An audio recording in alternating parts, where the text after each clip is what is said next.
Hello everyone. आप सभी का फिर से स्वागत है। ये घटना चक्र हिस्ट्री का डिस्कशन है और हम लोग मध्यकालीन भारतीय इतिहास को डिस्कस करें, जिसमें आज का टॉपिक है हुमायूं और शेरशाह।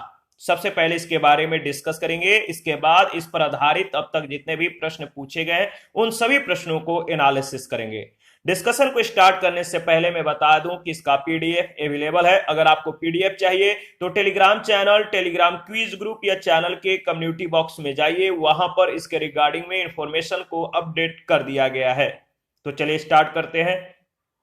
हुमायूं, कामरान, अस्करी और हिंदाल ये चारों बाबर के पुत्र थे। बाबर के पुत्र का नाम क्या था? तो हुमायूं था। हुमायूं सबसे बड़ा पुत्र था। कामरान, अस्करी और हिंदाल। हुमायूं बाबर का ज्येष्ठ पुत्र था, बड़ा पुत्र था। हुमायूं 1508 ईस्वी में काबुल में पैदा हुआ था।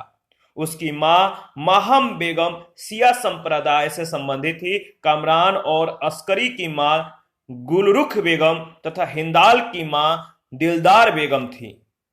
हुमायूं ने चुनार दुर्ग पर पहली बार आक्रमण 1532 ईस्वी में किया। इस किले को उसने 4 महीने तक घेरे रखा, जिसके बाद शेर खा यानी शेरशाह ने हुमायूं की अधीनता स्वीकार कर ली। इसके अतिरिक्त 1531 ईस्वी में उसने कालिंजर पर आक्रमण किया और 1532 ईस्वी में रायसीन के महत्वपूर्ण किले को जीत लिया। हुमायूं के द्वारा लड़े गए 4 प्रमुख युद्धों का जो क्रम है, देवरा या दौरा, चौसा का युद्ध, कनौज और सरहिंद। 1532 ईस्वी में उसने गोमती नदी के तट पर स्थित दौराह या देवरा नामक स्थान पर अफगान विद्रोहियों को परास्त किया। 26 जून 1539 को चौसा के युद्ध में हुमायूं को शेरशाह से पराजित होना पड़ा और इसी युद्ध में निजाम नामक भिस्ती ने हुमायूं की जान बचाई थी। हुमायूं के विरुद्ध चौसा की इस विजय से शेर खा यानी शेरशाह की शक्ति और प्रतिष्ठा दोनों में बढ़ोतरी हुई, दोनों में वृद्धि हुई। उसने शेरशाह की पदवी धारण करके अपने नाम का खुतबा पढ़वाया और सिक्के पर भी अंकित करवाया। 17 मई 1540 को कनौज या बिलग्राम के युद्ध में ही हुमायूं को शेरशाह से पराजित होना पड़ा और विवश होकर एक निर्वासित की भांति इधर उधर इसे भटकना पड़ा, यानी निर्वासित जीवन जीना पड़ा। 22 जून 1555 को सरहिंद युद्ध की विजय ने हुमायूं को एक बार पुनः उसका खोया राज वापस दिला दिया। फरीद, जो बाद में शेरशाह सूरी बना, इसने अपनी शिक्षा जौनपुर से प्राप्त की थी। 1494 ईस्वी में फरीद ने घर छोड़ दिया तथा विद्या अध्ययन के लिए जौनपुर चला आया, जो सिराज ए हिंद के नाम से प्रसिद्ध था। शेरशाह सूरी के द्वारा किए गए सुधारों में राजस्व सुधार, प्रशासनिक सुधार, सैन्य सुधार, करेंसी प्रणाली में सुधार आदि सम्मिलित थे।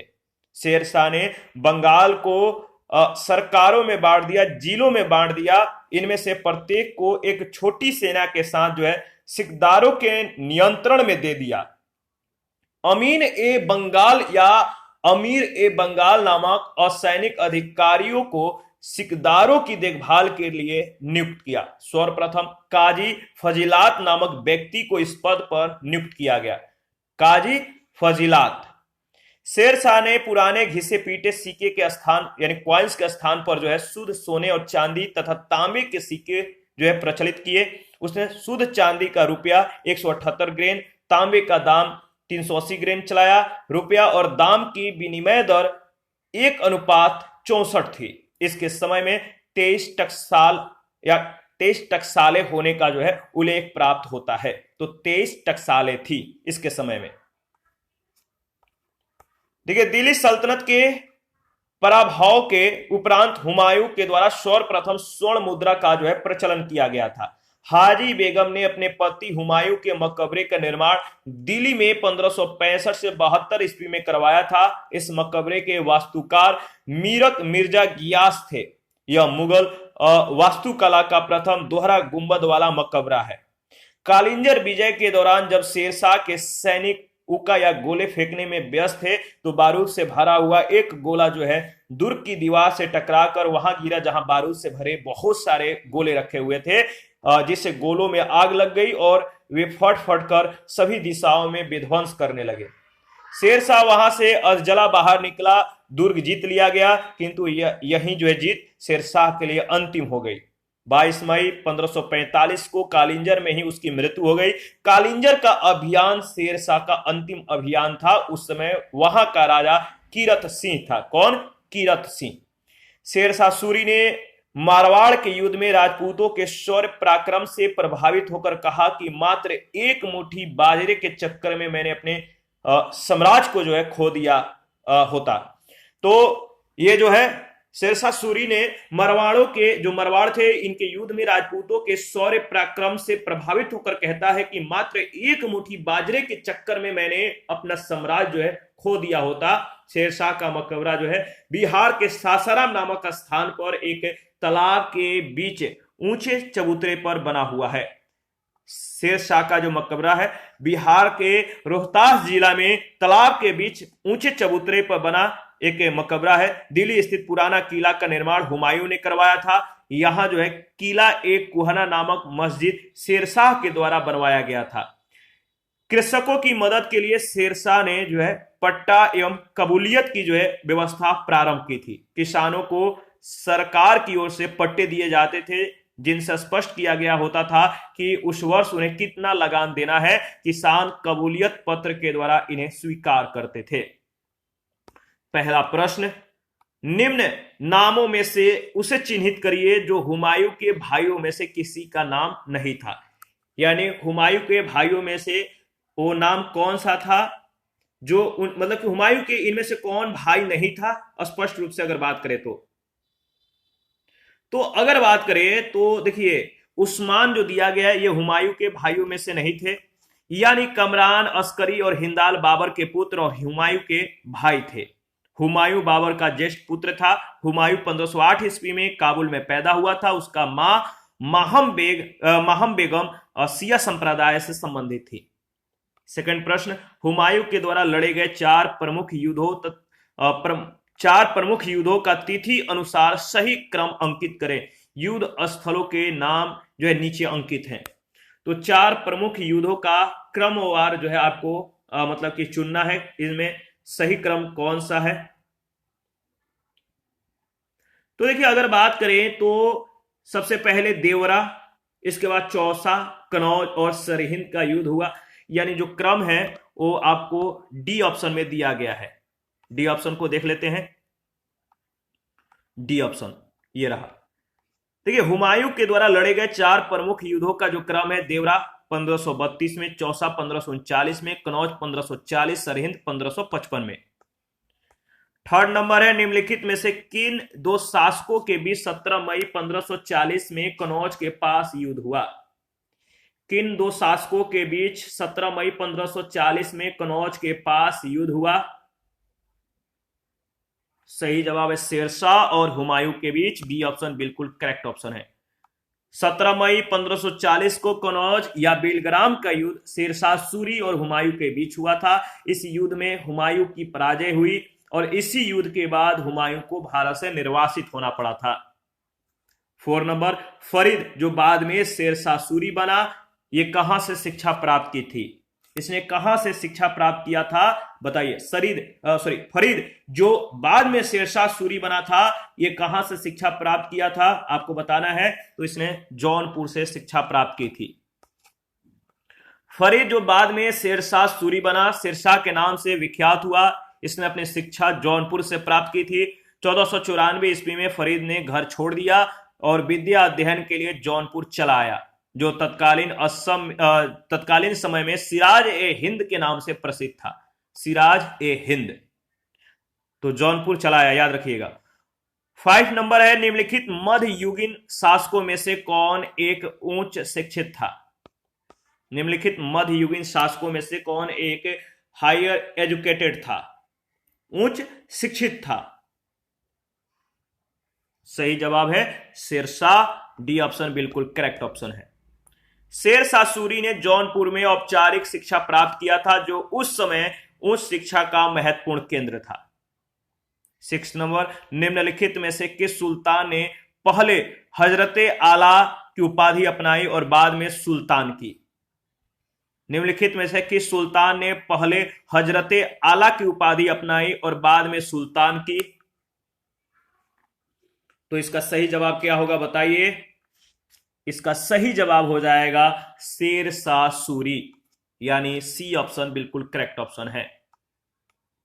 बंगाल के शासक नुसरत शाह को पराजित करके शेर खां ने हजरते आला की उपाधि धारण की। 1539 ईस्वी में चौसा के युद्ध में हुमायूं को पराजित करके उसने जो है शेरशाह की उपाधि धारण की और अपने नाम का खुतबा पढ़वाया और सिक्का चलवाया। 7 नंबर है, शेरशाह सूरी के द्वारा किए गए सुधारों में सम्मिलित थे। शेरशाह सूरी के द्वारा क्या क्या सुधार किए गए थे आपको बताना है।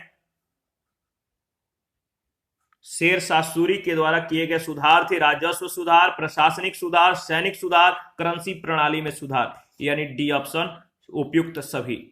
शेरशाह सूरी का मध्ययुगीन भारत में एक महत्वपूर्ण स्थान है। साम्राज्य निर्माता और प्रशासक के रूप में उसे जो है अकबर का पूर्वगामी माना जाता है।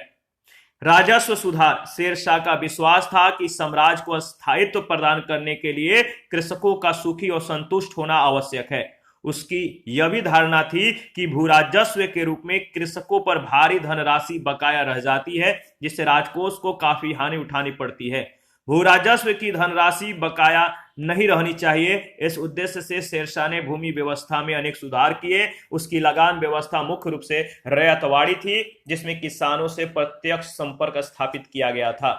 प्रशासनिक सुधार के बारे में अगर बात करें तो शेरशाह ने सर्वप्रथम अपने पिता की जागीर के प्रबंधक के रूप में प्रशासन की जानकारी प्राप्त की थी। मुगल सेवा में रहने के कारण उसे मुगलों के प्रशासन, सैनिक संगठन, वित्तीय व्यवस्था का पूर्ण ज्ञान था। यही कारण है कि शेरशाह ने अपने 5 वर्षों के अल्प शासन काल में जो प्रशासन कार्य दिखाया, उसके कारण उसकी गणना दिल्ली के सर्वश्रेष्ठ सुल्तानों में की जाती है।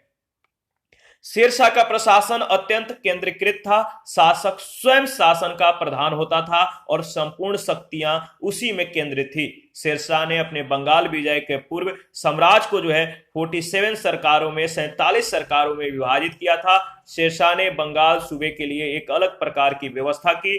संपूर्ण सूबे को उसने जो है 16 सरकारों में जो है बांट दिया था और प्रत्येक सरकार को एक सैनिक अधिकारी, याद रखिएगा, प्रत्येक सरकार को एक सैनिक अधिकारी यानी सिकदार के नियंत्रण में छोड़ दिया था। सिकदार के नियंत्रण में छोड़ दिया था और उसकी सहायता के लिए एक असैनिक अधिकारी अमीर ए बंगाल की नियुक्ति होती थी। यह प्रबंध विद्रोह की आशंका को समाप्त करने के लिए किया गया था। तीसरा है सैनिक सुधार। अपने साम्राज्य को मजबूत करने के लिए, सुदृढ़ करने के लिए शेरशाह ने सैनिक संगठन के क्षेत्र में अनेक सुधार कार्य किए। वह सुल्तान अलाउद्दीन खिलजी के सुधारों से बहुत प्रभावित था।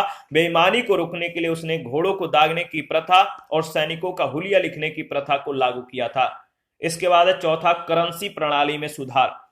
शेरशाह का शासनकाल भारतीय मुद्राओं के इतिहास में एक परीक्षण का काल था। उसके मुद्रा सुधार के बारे में वी स्मिथ ने लिखा था कि यह रुपया वर्तमान ब्रिटिश मुद्रा प्रणाली का आधार है। शेरशाह ने पुराने घिसे पीटे सिक्के के स्थान पर शुद्ध सोने, चांदी और तांबे के सिक्कों का प्रचलन किया। उसने शुद्ध चांदी का रुपया 178 ग्रेन का, तांबे का दाम 380 ग्रेन का चलवाया था। शेरशाह सूरी को उपयुक्त सभी सुधारों का जो श्रेय है वो प्राप्त है।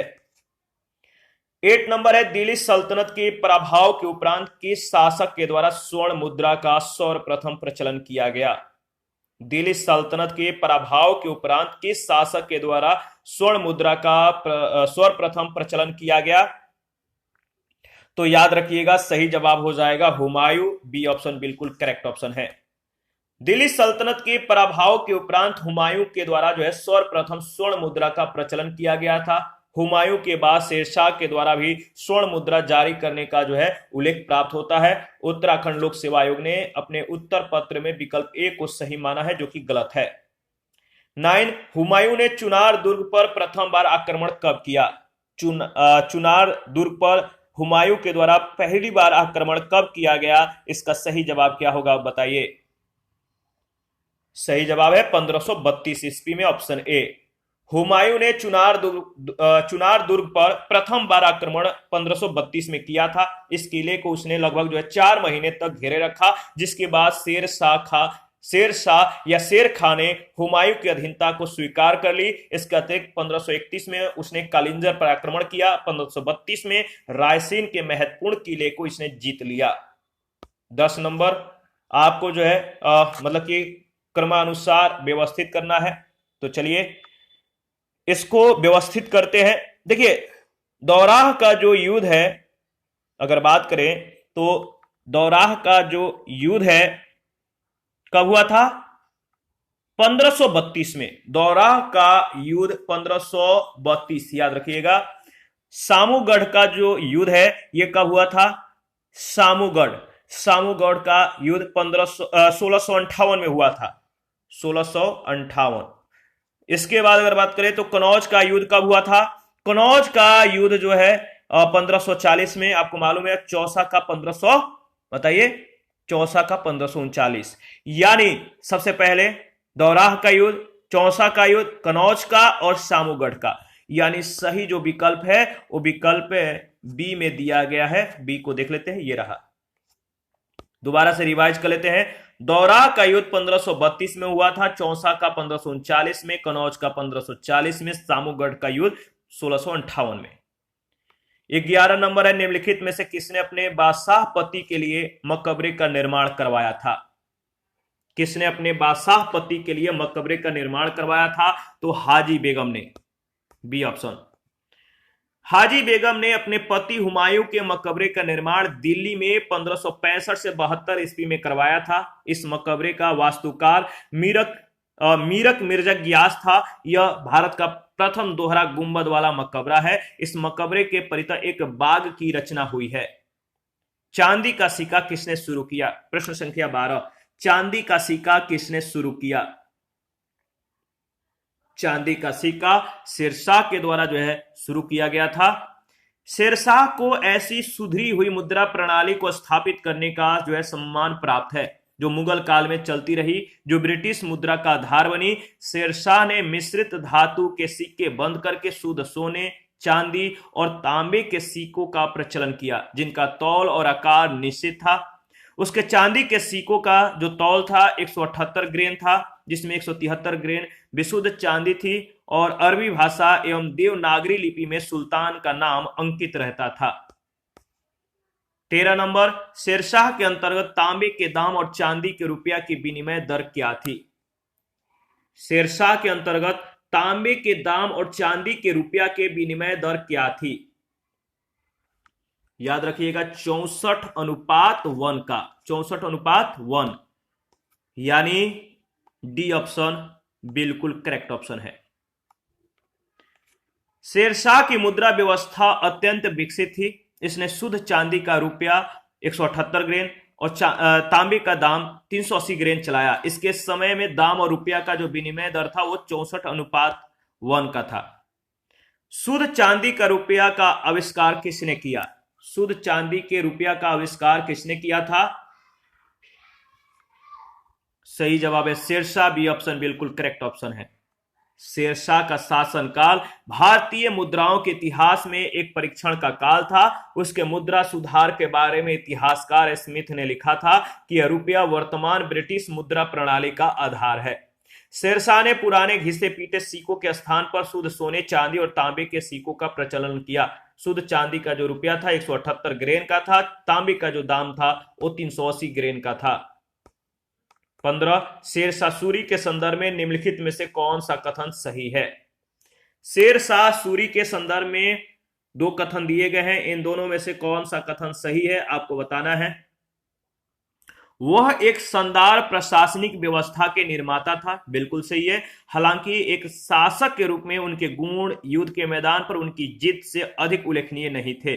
दूसरा स्टेटमेंट जो है सही नहीं है, यानी पहला केवल। शेरशाह सूरी का मध्ययुगीन भारत के शासकों में एक महत्वपूर्ण स्थान है। वह एक शानदार प्रशासनिक व्यवस्था के निर्माता था। प्रशासन के क्षेत्र में उसके द्वारा किए गए सुधारों के कारण उसे अकबर का पूर्वगामी माना जाता है। पहला कथन सत्य है। एक शासक के रूप में शेरशाह के गुण युद्ध के मैदान पर उनकी जीत से अधिक उल्लेखनीय थे। युद्ध के मैदान पर उसे कुछ युद्धों में सफलता प्राप्त हुई, कुछ युद्धों में असफलता का भी सामना करना पड़ा। उदाहरण के लिए अगर बात करें तो हुमायूं ने देवरा नामक स्थान पर अफगानों को पराजित किया, जिसमें शेरशाह भी शामिल था। इसी तरह शेरशाह के द्वारा मरवाड़ पर विजय विश्वासघात का प्रतिफल था, जबकि प्रशासक के रूप में उसके द्वारा किए गए कार्य इतिहास में महत्वपूर्ण स्थान रखता है, तो ध्यान में रखिएगा। इसके बाद अगर बात करें तो उसके द्वारा किए गए राजस्व सुधारों के तहत राजकोष में वृद्धि हुई। सैन्य सुधार के तहत उसने अलाउद्दीन खिलजी के द्वारा भारत में स्थापित घोड़ों को दागने की प्रथा को कड़ाई से लागू किया। इसने पुराने घिसे पीटे सिक्कों के स्थान पर शुद्ध सोने, चांदी और तांबे के सिक्कों का प्रचलन किया। शुद्ध चांदी का रुपया 178 ग्रेन का, तांबे का दाम 380 ग्रेन का चलाया। इसी प्रकार शेरशाह की न्याय व्यवस्था भी मध्ययुगीन भारत में अप्रतिम स्थान रखती है। शेरशाह सूरी की मृत्यु हुई थी कहां पर? शेरशाह की जो मृत्यु हुई थी, शेरशाह सूरी की मृत्यु जो हुई थी, कहां पर हुई थी आपको बताना है। याद रखिएगा, शेरशाह सूरी की जो मृत्यु हुई थी कहां पर हुई थी, तो सही जवाब है कालिंजर में, बी ऑप्शन। कालिंजर विजय के दौरान जो है, जब शेरशाह के सैनिक उक्का यानी गोला फेंकने में व्यस्त थे, तो बारूद से भरा हुआ एक गोला दुर्ग के दीवारों से टकराकर वापस आकर वहां गिरा, जहां पर बहुत सारे गोले रखे हुए थे, बारूद के गोले रखे हुए थे, जिससे गोलों में आग लग गई, फटकर इधर उधर जो है अनेक दिशाओं में ये विध्वंस करने लगा। शेरशाह वहां से जो है अधजला बाहर निकला, यानी वो जो मतलब कि काफी जो है ये कह सकते हैं कि इसका जो शरीर था या काफी ये जोखिम से भर गया था, इसको काफी नुकसान हुआ था, चोट लग गई थी। दुर्ग जीत तो लिया गया, लेकिन शेरशाह के लिए ये जो जीत था अंतिम था। 22 मई 1545 को कालिंजर में ही उसका मृत्यु हो गया। कालिंजर का अभियान शेरशाह का अंतिम अभियान था, और उस समय वहां का राजा जो था किरत सिंह था। 17 नंबर है, शेरशाह सूरी का अंतिम अभियान निम्नलिखित में से किस राज्य के विरुद्ध था? शेरशाह सूरी का अंतिम अभियान निम्नलिखित में से किस राज्य के विरुद्ध था? इसका सही जवाब हो जाएगा, याद रखिएगा, ऑप्शन ए, कालिंजर के विरुद्ध। 18, मात्र एक मुट्ठी बाजरे के चक्कर में मैं अपने साम्राज्य खो दिया होता, इस कथन को आप किस मध्यकालीन शासक से संबंध करेंगे? यह कथन किसने कहा कि मात्र एक मुट्ठी बाजरे के चक्कर में मैंने अपना साम्राज्य जो है, अपने पूरे साम्राज्य को खो दिया होता? यह कथन है शेरशाह की, यानी सी ऑप्शन। शेरशाह सूरी मरवाड़ के युद्ध में राजपूतों के शौर्य पराक्रम से इतना प्रभावित हुआ था कि उसके मुख से यह वाक्य जो है निकल पड़ा, फूट पड़ा। आगे बढ़ते हैं, नेक्स्ट प्रश्न 19 नंबर, शेरशाह को अपनी वीरता से प्रभावित करने वाले जयता और कुंपा किस स्थान से संबंधित थे? शेरशाह को अपनी वीरता से प्रभावित करने वाले जयता और कुंपा किस स्थान से संबंधित थे? तो मरवाड़ से। शेरशाह को अपनी वीरता से प्रभावित करने वाले जयता और कुंपा मरवाड़ से संबंधित थे। ये मरवाड़ के शासक मालदेव के सरदार थे। शेरशाह ने मरवाड़ के युद्ध में राजपूतों के शौर्य पराक्रम से प्रभावित होकर कहा कि मात्र एक मुट्ठी बाजरे के चक्कर में मैं अपना साम्राज्य खो दिया होता। 20 नंबर, शेरशाह का मकबरा कहां है? शेरशाह का मकबरा कहां है? तो आपको मालूम है, सासाराम में, बिहार के रोहतास जिले के सासाराम में। शेरशाह का मकबरा बिहार के रोहतास जिले में सासाराम नामक स्थान पर एक तालाब के बीच ऊंचे चबूतरे पर बना हुआ है। यह आकार और गौरव दोनों दृष्टियों से भारतीय मुसलमानी निर्माण कला का चमत्कार है तथा हिंदू और मुस्लिम वास्तु कलात्मक विचारों का आनंदजनक सम्मिश्रण जो है प्रदर्शित करता है। शेरशाह का मकबरा कहां स्थित है, बताइए। शेरशाह का मकबरा कहां स्थित है? तो सही जवाब है सासाराम। शेरशाह को दफनाया गया था, याद रखिएगा, सासाराम में। शेरशाह को सासाराम में दफनाया गया था। शेरशाह सूरी जो है 1540 से 1545 तक जो है इसने भारत में शासन किया। कालिंजर युद्ध के दौरान दुर्ग के दीवार से बारूद का गोला टकराकर फटने से इसकी मृत्यु हो गई। बिहार के सासाराम में दफनाया गया। इसका मकबरा अफगान स्थापत्य का शानदार नमूना माना जाता है। 23 नंबर है, निम्नलिखित में से किस स्मारक का निर्माण शेरशाह ने करवाया था? किस स्मारक का निर्माण शेरशाह ने करवाया था? तो दिल्ली का किला एक कुहना मस्जिद। शेरशाह का छोटा शासनकाल भारतीय भवन निर्माण कला के इतिहास में संक्रांति का युग है। किला एक कोहना मस्जिद जो कि दिल्ली में है, 1542 ईस्वी में यह निर्मित हुआ था। उसके उज्जवल वास्तु कलात्मक गुणों के कारण उस उत्तरी भारत के ऐतिहासिक भवनों में वो जो है उच्च स्थान जो है रखता है या उच्च स्थान दिया जाता है। दिल्ली में पुराना किला के भवनों का निर्माण किसने किया था? दिल्ली में पुराना किला के भवनों का निर्माण किसने किया था? तो याद रखिएगा शेरशाह ने। सी ऑप्शन बिल्कुल सही जवाब है। दिल्ली स्थित पुराना किला का निर्माण मुगल बादशाह हुमायूं ने करवाया था, जबकि यहां किला एक कुहना मस्जिद और शेर मंडल भवन जो है शेरशाह के द्वारा बनवाए गए थे। 25 दिल्ली के पुराने किले के भीतर बनी मस्जिद किला एक कुहना का निर्माण किसने किया था? दिल्ली के पुराने किले के भीतर बनी मस्जिद किला एक कुहना का निर्माण किसने किया था? तो सही जवाब है शेरशाह। बी ऑप्शन बिल्कुल करेक्ट ऑप्शन है। 26 दिल्ली के पुराना किला के वर्तमान स्वरूप का निर्माण निम्नलिखित में से किसने करवाया था? दिल्ली के पुराना किला के वर्तमान स्वरूप का निर्माण निम्न में से किसने करवाया था? सही जवाब है शेरशाह सूरी, ऑप्शन ए। दिल्ली के पुराना किला के वर्तमान स्वरूप का निर्माण शेरशाह सूरी ने अपने शासनकाल में 1540 से 1545 ईस्वी के बीच करवाया था। यह किला नई दिल्ली में यमुना नदी के किनारे स्थित प्राचीन दीन पनाह नगर का आंतरिक किला है। 27 कृषकों की सहायता के लिए किस मध्यकालीन भारतीय शासक ने पट्टा एवं कबूलियत की व्यवस्था प्रारंभ की थी? कृषकों की सहायता के लिए किस मध्यकालीन भारतीय शासक ने पट्टा एवं कबूलियत की व्यवस्था प्रारंभ की थी? तो सही जवाब है शेरशाह। कृषकों की मदद के लिए शेरशाह ने पट्टा और कबूलियत की व्यवस्था आरंभ की। किसानों को सरकार की ओर से पट्टे दिए जाते थे, जिनमें स्पष्ट किया गया होता था कि उस वर्ष उन्हें कितना लगान देना है। किसान कबूलियत पत्र के द्वारा इन्हें स्वीकार करते थे। 28 निम्नलिखित में से किसने पूर्वी बंगाल से लेकर पेशावर तक सड़क ए आजम कहलाई जाने वाली सड़क बनवाई? निम्नलिखित में से किसने पूर्वी बंगाल से लेकर पेशावर तक सड़क ए आजम कहलाई जाने वाली सड़क बनवाई? सही जवाब है शेरशाह यानी डी ऑप्शन। सड़क ए आजम को ग्रैंड ट्रक रोड भी कहा जाता है। प्राचीन काल में इसे उत्तरा पथ कहा जाता था। सड़क ए आजम का निर्माण शेरशाह ने करवाया था। सड़क ए आजम सोनार गांव से उत्तर पश्चिम पाकिस्तान में लाहौर तक जाती थी। शेरशाह का उत्तराधिकारी था। शेरशाह का उत्तराधिकारी था। सही जवाब है इस्लाम शाह यानी बी ऑप्शन। शेरशाह का उत्तराधिकारी उसका छोटा पुत्र इस्लाम शाह यानी जलाल खां था। यह एक योग्य उत्तराधिकारी सिद्ध हुआ। इसने जो है शेरशाह के समय की शासन व्यवस्था को स्थापित रखा।